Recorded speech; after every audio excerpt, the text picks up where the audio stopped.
सबसे पहले तो मैं आप लोगों का धन्यवाद करना चाहूंगा कि आपके इस संस्थान में आने का मुझे मौका मिला। जब हम गवर्नमेंट कॉलेज शिमला में पढ़ा करते थे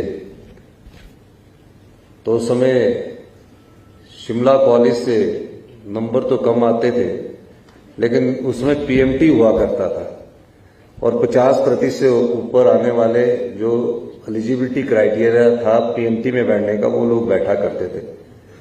तो मेरिट होती थी 55-60%। पर गवर्नमेंट कॉलेज शिमला से सबसे ज्यादा आईजीएमसी में 15 से 20 लड़के पीएमटी में सिलेक्ट होते थे। अब तो हमारी उम्र के होंगे वो। और मुझे बड़ी खुशी होती है जब मैं दिल्ली में जाता हूं और दिल्ली के बड़े बड़े संस्थानों में one of the best doctor अगर मैं देखता हूं तो वो आईजीएमसी मेडिकल कॉलेज के थे। चाहे हर जगह स्पेशलाइजेशन में हर जगह अच्छे डॉक्टर मिलते थे, तो जब हमसे उनकी मुलाकात होती थी तो कहते थे कि हम आईजीएमसी मेडिकल कॉलेज में पढ़े। चाहे वो डॉक्टर राणा हो, प्रिंसिपल हमारे सर गंगाराम हॉस्पिटल के, एम्स के डॉक्टर रणवीर गुलेरिया हो, कई ऐसे डॉक्टर हैं जो अपनी अपनी जगह आज आईजीएमसी का नाम रोशन कर रहे हैं। आप लोग बजट देखते होंगे, नहीं देखते होंगे, लेकिन मेरा ये मानना है कि यंगर जनरेशन बहुत कम बजट देखती है, युवा पीढ़ी। हम मेडिकल टेक्नोलॉजी की ओर बढ़ रहे हैं। हम हर चीज में रिफॉर्म लाना चाह रहे हैं और सबसे पहले हमारा फ्लैगशिप प्रोग्राम कोई है, 5 फ्लैगशिप प्रोग्राम में एजुकेशन के बाद तो हेल्थ है। हम देखते हैं ऐसी स्थितियां पैदा हो चुकी है कि हमारे मेडिकल कॉलेज भी ट्रांजिट मेडिकल कॉलेज हो गए हैं। पीएससी से सीएससी जाएंगे, डिस्ट्रिक्ट हॉस्पिटल जाएंगे, टांडा मेडिकल कॉलेज जाएंगे, फिर वहां से ट्रांजिट होकर आईजीएमसी जाएंगे, आईजीएमसी से पीजीआई जाएंगे। ऐसी व्यवस्था हो गई कि हमें एक्चुअली में किस दिशा में जाना है। और हम मेडिकल जो स्टूडेंट्स है या मेडिकल टीचर्स है या मेडिकल इंस्टीट्यूशन में पढ़ने वाले और स्टाफ है, पैरा स्टाफ है, एक सेट सा प्रोसीजर हो गया है। हम इस दृष्टिकोण से इसमें बदलाव चाहते हैं और हमने प्रयास किया कि जिस भी मेडिकल कॉलेज में जिस चीज की जरूरत हो वो वर्ल्ड क्लास हो, मेडिकल टेक्नोलॉजी वर्ल्ड क्लास हो। और इसके लिए अभी 2 दिन पहले ही कैबिनेट हुई, हमने इंटरनेशनल स्टैंडर्ड का एक मेडिकल कंसल्टेंट अपॉइंट करने का अप्रूवल दी है। एनएमसी के नॉर्म से हम उससे भी आगे बढ़ रहे हैं। हम चाहते हैं हमारे पास बेस्ट क्वालिटीज के डॉक्टर हैं, अगर हम इनका सदुपयोग करें, टेक्नोलॉजी से लेस कर दे, तो हिमाचल प्रदेश में वर्ल्ड की बेस्ट मेडिकल फैसिलिटीज अवेलेबल होगी। इसीलिए हमने बजट में बहुत कुछ रखा है।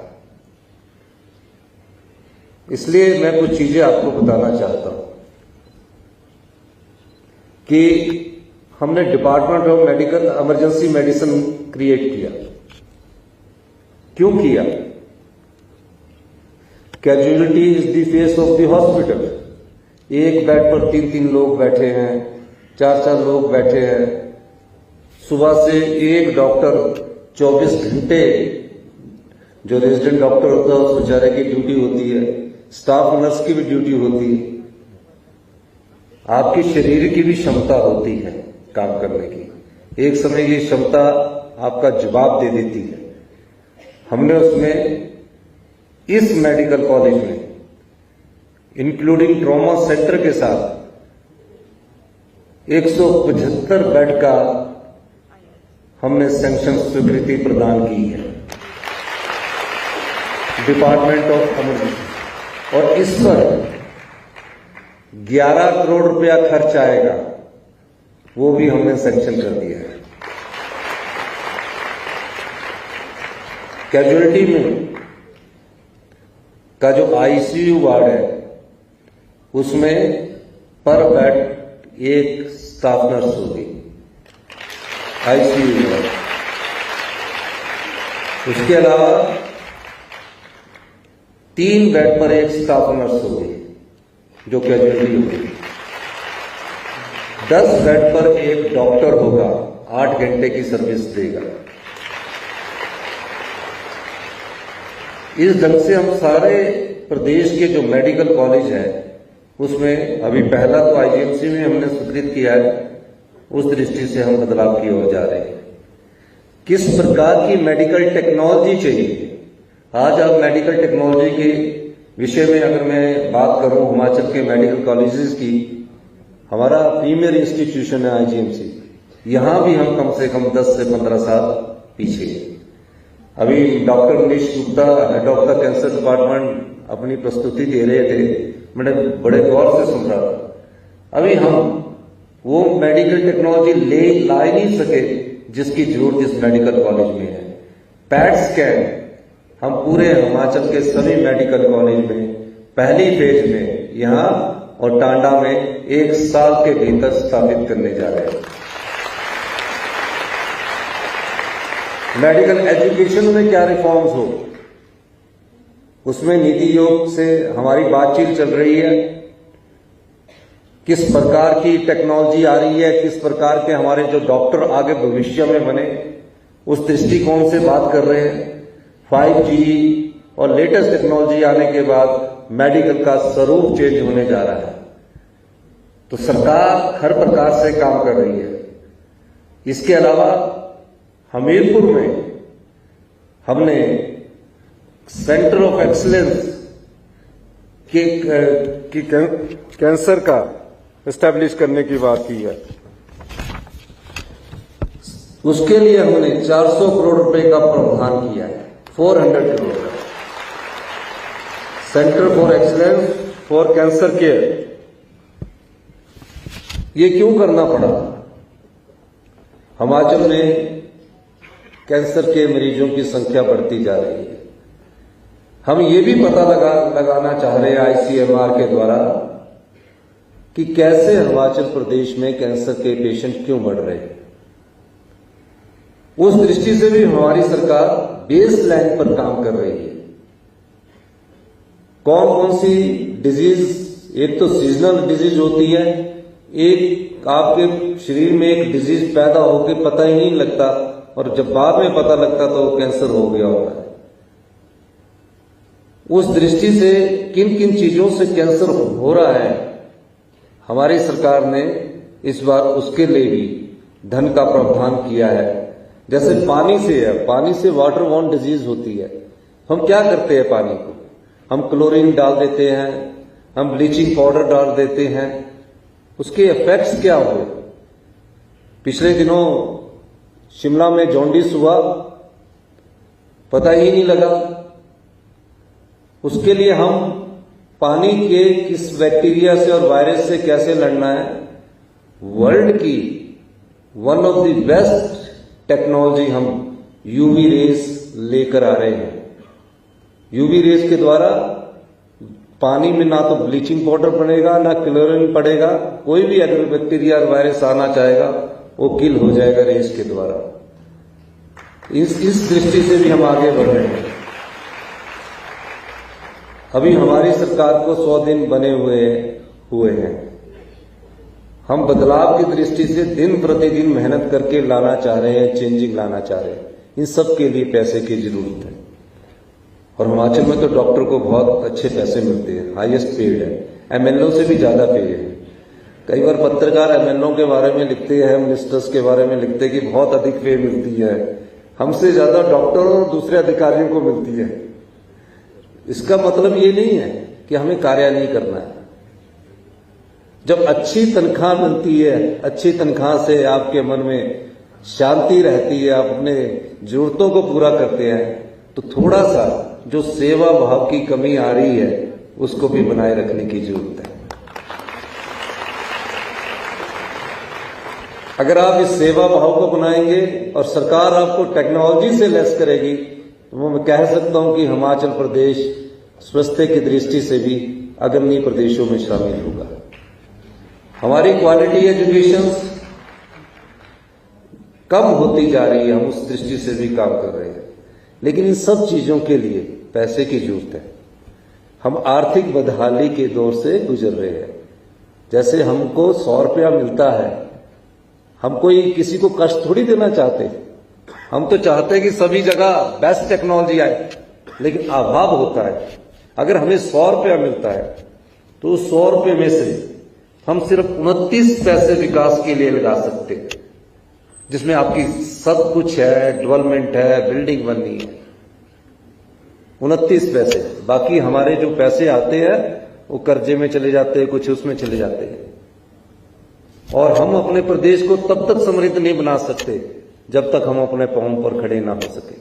इसके लिए हमें कड़े फैसले लेने की जरूरत है। आज तक लिए नहीं गए, रिसोर्स मोबिलाइजेशन की तरफ कोई किसी तरफ सोचा नहीं गया। जब हमारे पास पैसा आएगा, आपका जीने का अंदाज बदल जाएगा। इसलिए हम इसमें थोड़े और आगे बढ़ रहे हैं, हम रिफॉर्म्स कर रहे हैं। Medical technology, medical education, medical system में रिफॉर्म्स कर रहे हैं, एजुकेशन सिस्टम में रिफॉर्म कर रहे हैं। आज एक हिमाचली पर, तकरीबन एक हिमाचली पर जो यहां बैठे हैं और भविष्य के जो हमारे डॉक्टर भी बैठे हैं, 93,000 करोड़ रुपीस पर व्यक्ति पर कर्जा है। 93,000 रुपया एक व्यक्ति पर हिमाचल की जनसंख्या के आधार पर कर्जा है। अगर हमको भी अभी लोन लेना पड़ रहा है, हमने भी 3 महीने में कोई 3,000 करोड़ रुपया ले लिया, क्योंकि हमें सैलरी देनी है, वो और चीजें देनी है, लेकिन हम कभी लोन के सहारे अपना जीवन लंबे समय तक नहीं जी सकते। जिस तरह आप लोन लेते हैं ना, कई बार तो किस्त देनी पड़ती है, वही सरकार का हाल होता है। आपके घर में अगर पेमेंट अगर 2 लाख रुपए आता है, आप 2 से 3 लाख खर्च कर दोगे तो 1 लाख तो कहीं से लेना पड़ेगा ना। पर हमारी सरकार ने रिसोर्स मोबिलाइजेशन की तरफ कदम बढ़ाए। हम वाटर पर जो हाइड्रो जनरेशन है उस पर सेस लगा रहे हैं, हम और भी चेंजिंग कर रहे हैं। कई जगह हमारी ऐसी व्यवस्था है कि हमें सब कुछ फ्री में मिलना चाहिए। फ्री में तभी मिल सकता है जब हम अपने पांव पर खड़े होंगे। तो इस दृष्टि से कई बार आपका एरियर है, जितने यहाँ सरकारी कर्मचारी बैठे हैं, 992 करोड़ रुपए आपका एरियर है, देने के लिए हमारे पास पैसे नहीं है। 6 पे कमीशन हमने लागू कर दिया, लेकिन आपका एरियर नहीं दे सके। क्यों?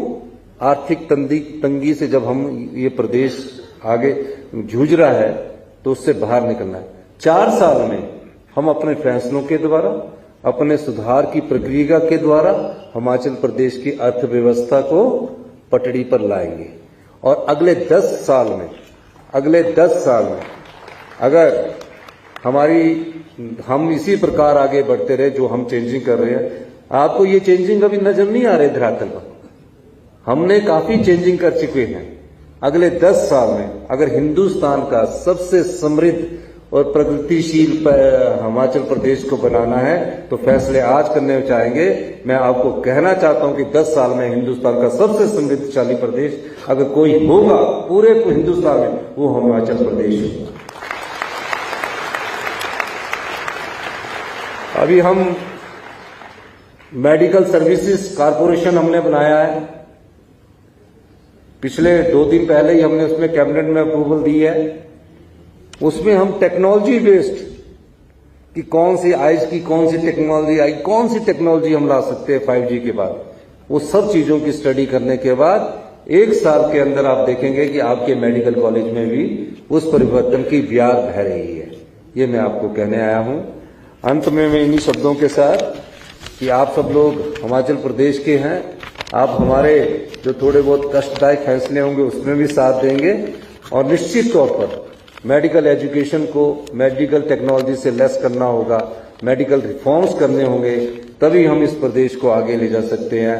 आपने मेरी बात सुनी, आपका बहुत बहुत धन्यवाद। जय हिंद, जय भारत।